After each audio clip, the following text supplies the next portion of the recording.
want to give too much of it away because I really want people to watch it, because I mean I've talked about Cocaine Cowboys probably 100 times in this podcast. It's one of my all-time favorite podcasts. All-time favorite documentaries. But this is a story that almost writes itself. It's so bonkers. And the fact that it all could have been avoided if one guy just paid another guy or just didn't try to rip him off. For like $4,000. Yeah, like nothing. Doesn't make any sense. It's fucking crazy. Yeah. And the guy, what a bizarro personality he was, who would just tan every day and hang out at this doctor's office in the waiting room telling everybody how great it was. Like, the whole thing is so strange. Well, like, that's, everybody remembers it as like the A-Rod or A-Royd scandal, you know? And the truth of the matter is that Alex Rodriguez was collateral damage in this whole thing. Yeah. It was not about him. Don't tell Alex that. But it's not about him. You know, it was really the career of the highest paid baseball player of all time effectively ended over a $4,000 debt between this cocaine-addicted fake doctor and his fake tan-addicted steroid patient. Yeah. And it's like, that's why I said it's like a Florida fuckery story, straight up. It's just like this classic only in Miami absurd farce. And that's what you specialize in. Sort you of really do specialize. You specialize in Florida fuckery. I go to your Twitter feed all the time for current Florida fuckery. It's distilled. It's just like, it's pure. It's 100% pure, uncut Florida fuckery. Yeah. And that's what this story is to me. Because like, Miami is just, well, they say the great thing about Miami is it's so close to the United States, but like, it's also like, it's America's Casablanca. Mm-hmm. Like, just people kind of flee to Miami from like all over the country and all over the world, usually leaving some kind of criminality in their wake, and, you know, come here and kind of there and reinvent themselves, you know, like it's just, and then you have all of these criminals there who then kind of baking in the sun, you know, in this kind of multicultural fucking paella, you know, that we have. And then they just like, and then they start putting their minds together and brainstorming, and they hatch just the most inane schemes and scams. Like, that's our primary export from Miami, is just schemes and scams. Well, it's just so amazing that it's still a cocaine culture too. After all these years, it still has a giant cocaine engine pumping out all this chaos. We don't have any indigenous industry. I mean, there's no factory where everybody goes to work and then 30 years later gets a watch. There's no business there. It's Carl Hyacin says, all we produce in Florida is oranges and machine guns. We don't make anything there. We sell the dream. We sell the sunshine. You know, it's lies that came true. Yeah. You know, and even more frightening is the Miami of today is the America of tomorrow. So it's like there's a lot of lessons to be gleaned from down there. But it's basically at this point a real estate hustle and a money laundering capital. So it's really no different than it ever was. Everybody likes to tell me, oh, it's changed, it's grown. I'm like, just because you've built a bunch of shit doesn't mean we've grown. Right. And Miami is one of the youngest cities in the country.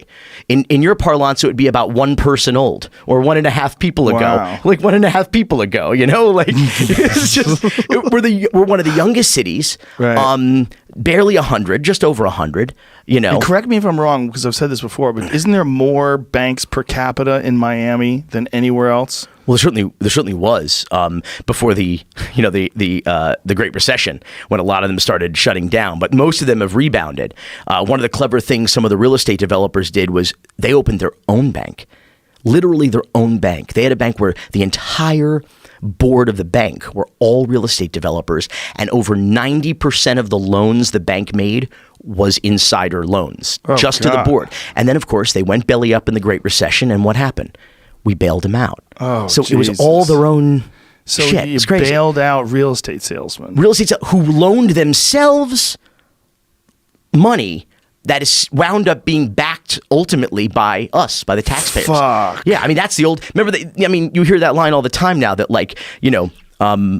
people used to rob the bank from the outside in. Now it's from the inside out. But none could be truer than that story, and that's a Miami story. And when the Great Recession happened, the FDIC had to open an office in Florida because we had more bank closures than any other state in the union. Because we were like, you could go down there. I mean, you could buy a fucking mortgage for your dog at a drive-through in Miami in the late 90s, early aughts, and I remember interviewing a guy. We're working on a project called Ponzi State about the state of Florida as like a case study in the Great Recession years ago. We never finished it, unfortunately, but we're interviewing this guy, and he says, and this is pre like Big Short, like this is before anybody sort of knew a lot about this. And he said, we were down here in Miami setting fires, and Wall Street was trying to read our smoke signals. That's why I say like the Miami of today is the America of tomorrow. It is such. Every time I go there, I always go, I forgot how fucking crazy this place is. You really should have to have a passport. But I love it. I really do love it. It's a crazy place to do stand up. I did this joke because I was doing a Netflix special, and I was doing it a couple months after I did this gig in Miami, and so I was using those Yonder bags. You know what those are, where people have to put their cell phone into this magnetic bag. You keep the phone, but you hold the phone in the. If you want to use it, you just have to step outside. They open up the bag and they give you your phone. In every other city, it made for a better show because people just sat down and watched the show. In Miami, it made for literally 40% of the crowd at any given time was getting up and going to the back and using their phone and coming back in. They were just constantly moving around. You presume it was to use their phone. They might have been powdering their noses. They might have been, but it was, there was because I had done gigs before where they didn't have the Yonder bags, and this wasn't the problem. But in Miami, just everybody needed to use their phones. They just kept getting up and coming back, and it was just chaos. Well, it's also a selfish town. Like it's basically a town of assholes. Yeah. I mean, really. And so, like I always say that. I mean, it reflects in everything that we do, in the way that we behave, certainly in the way that we drive. Like, believe it or not, like people are so much more chill and calm here in traffic in LA. I swear to God. And LA was famous for like road rage. Like LA, like invented road rage. But like Miami, it's such a crazy, angry, weird place because it's like when push comes to shove, we're in Miami. Chill the fuck out. Like it's all good. It's a beautiful place. Like, and it's a shared experience. The traffic sucks for all of us. Just chill out and use your turn signal, for crying out loud. But that's why that's why they call it Miami. It's not our Amy or your Amy. It's my fucking Amy, and stay out of my fucking Amy. It's just, I don't know. You seem to love it. You seem to thrive.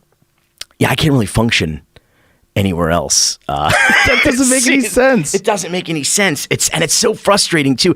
I was, I'm a native Floridian and a lifelong Miamian, and I, for a while, I was pretty determined to like leave behind a better Florida than the one I was born in. Fail. Big fail. You gotta give up, man. Like, that culture is like so inexorably connected to cocaine. One of my best friends, Steve Graham, was an ophthalmologist. He did his residency in Miami. So he did his residency in emergency rooms in Miami. And he was there in the 80s during like the height, basically during when Cocaine Cowboys takes place.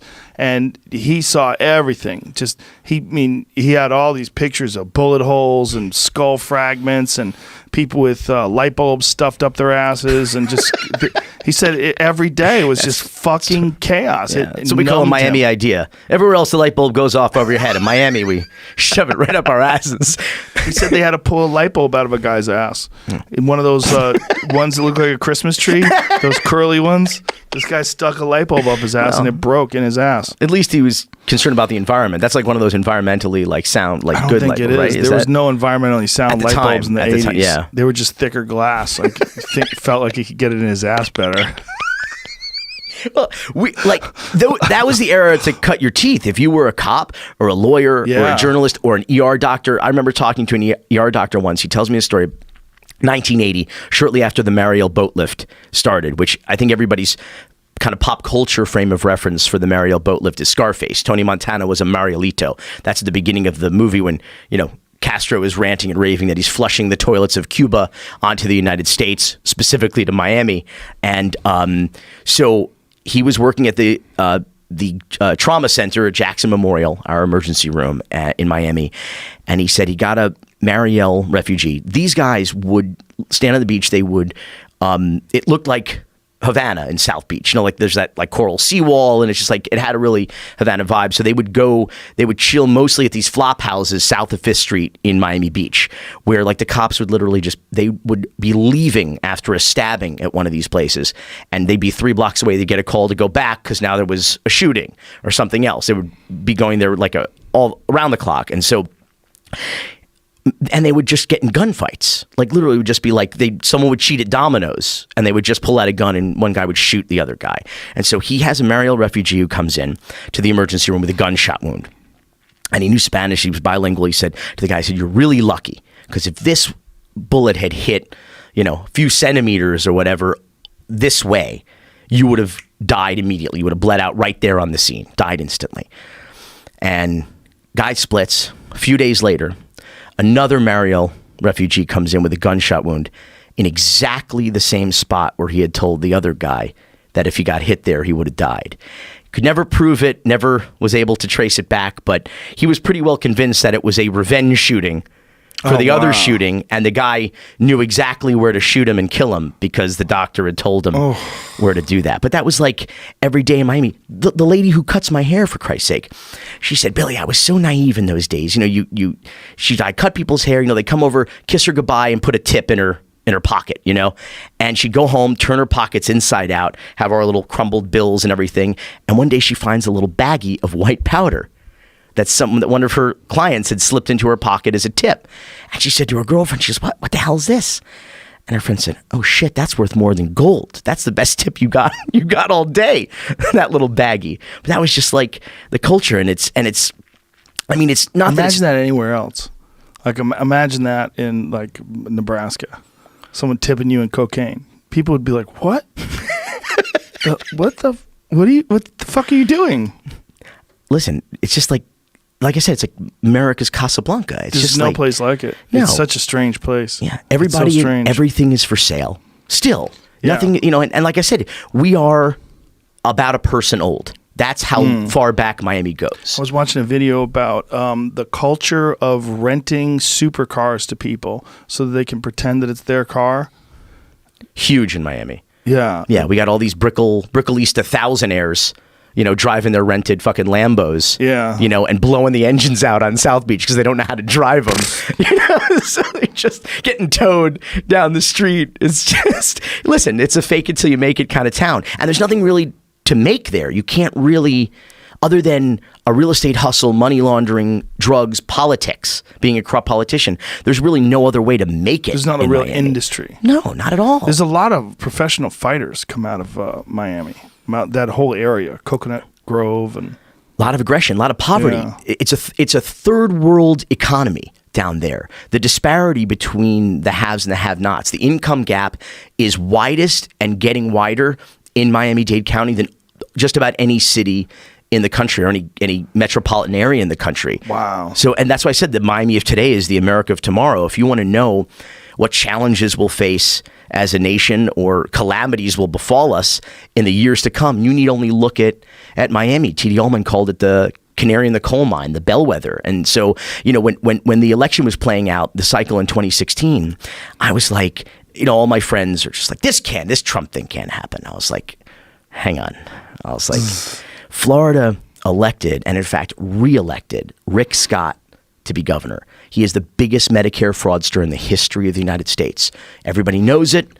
Everybody's aware of it. It's very well publicized. We re-elected him. Okay, we elected him twice as the top fucking executive in our state. Like, what makes you think that the United States of America wouldn't do that? And I know it's fair to say, if you're going to be the governor of a state, you should know a little something about the largest industry in the state. Like if you're going to be the governor of Michigan, you should have some familiarity with the automobile industry and manufacturing. And in Florida, if you're going to be the governor, arguably you should know something about our biggest industry, which is Medicare fraud. Basically, I mean, you could argue that he's the most qualified man for the job. Oh yeah, we got Medicare fraud is one of the largest industries, has been for decades. I mean, we have billions and billions of dollars in fraud that just comes out. It? So they run it. So you'll go into Little Havana or Hialeah, for example, in a municipality in Miami-Dade, and there'll be a little abuelita sitting behind a desk, half asleep, and she'll be surrounded in this tiny little one-room office by little mailboxes, like P.O. boxes. Mm-hmm. And a mailman comes in every day and just puts checks in the boxes. And they're in some cases, they've stolen social security numbers and stolen identities, basically. In some cases, they're just old people who aren't aware that their mail is being forwarded to this location, and they've just got. I think Miami for a while, we had more Medicare payments for HIV and AIDS medication than every other part of the country combined, and it's all just old people. So it's like you would have to assume that 100% of our elderly population suffered from HIV, had HIV, were HIV positive. I mean, it's fucking impossible. You had female patients getting penis pumps that were paid for by Medicare. I didn't even know that Medicare covered that. I got to look into that, but I didn't know that was a thing. Well, thanks, Obama. Did you watch the OxyContin Express? Did you see that documentary? I haven't seen it, no. But that's all about how they would have the pain management centers, and they were connected to the pharmacies. You'd go to the doctor, hey, my back hurts. You'd go, well, you need this. Go right next door, and you just go right. All they would prescribe was oxys, and sometimes it wasn't even next door. Sometimes it was like, go to that window. Yeah, right next door. They say show the doctor your X-ray. Yeah, you'd have to get your X-ray done somewhere else because they weren't doing it. So you'd hand the doctor your X-ray. He'd look at it and go, "Oh shit, it was upside down." He wouldn't even care. Be like, "Oh yeah, oh shit, you know what you need? Go to that window over there and fill this prescription." And we had more pill mills, they called them, in Broward County, which is the county just north of Miami-Dade, than we had McDonald's locations. And there was literally like the Appalachian Trail. They were coming down, they were stocking up on Oxy, and we were fueling a death epidemic, like in Kentucky. And they were pulling over more cars with Florida plates than in-state plates up there because Floridians were like, well, shit, we can't let them have all the action. We'll drive up and we'll export the shit. And at the peak of the pill mill epidemic, the Oxy epidemic in Florida, 7 people a day were dying, men, women, and children. And we subsist from hustle to hustle. You wonder, why didn't the government crack down on that shit? Why didn't they regulate it? Well, first, our governor, and we deal with this in Screwball, is the biggest Medicare fraudster in the history of the country. So he wasn't exactly, shall we say, vigilant or interested in cracking down on medical-related fraud. How did he get away with it? Magic. MAGA magic, I guess. I mean, he pled the Fifth Amendment like 75 times in a videotape deposition. That was used in a campaign ad against him. And Florida was like, we're good with that. And he just, listen, white rich men kind of walk between the raindrops in this country.